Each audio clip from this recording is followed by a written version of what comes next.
कि बुढा खाडीमा बुढी झाडीमा भनेर हो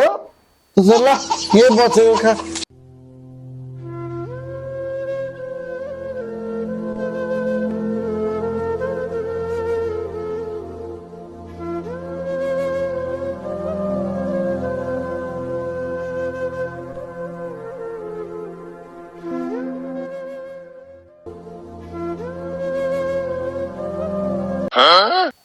अनि के हो यार आज त दिउँसै छ त अनि मलाई साथी साथी पनि भन्नु छ नि एक्लै आएर बसेर धोकेको छ अनि के हो तेरो पारा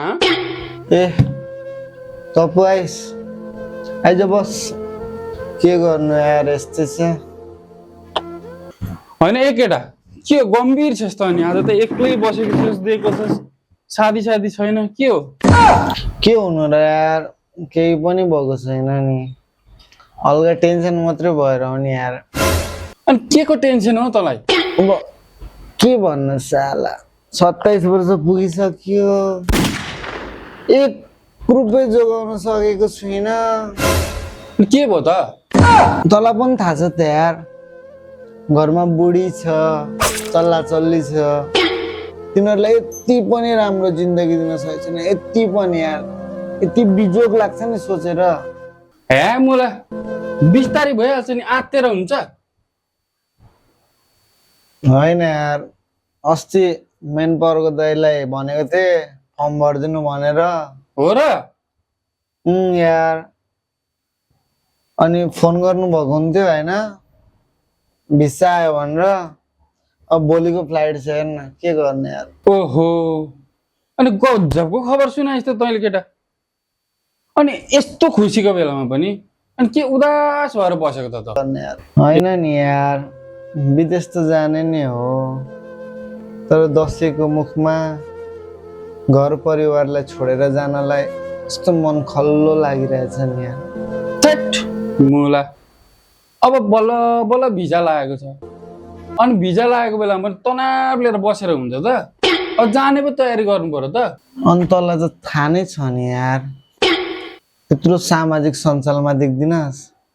कि बुढा खाडीमा बुढी झाडीमा भनेर झन् तनाव लाग्छ यार यो सम्झेर त्यो त हो नि यार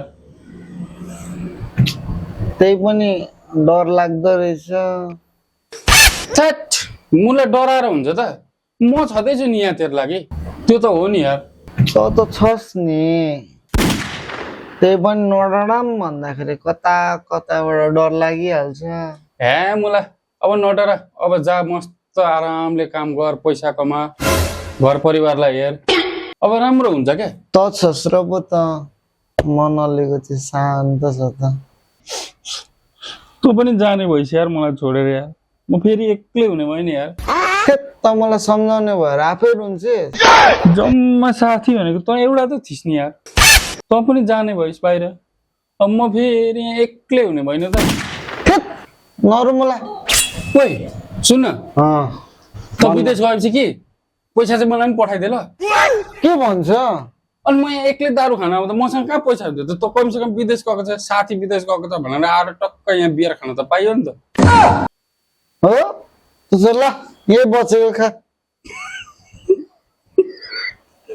hello guys by by by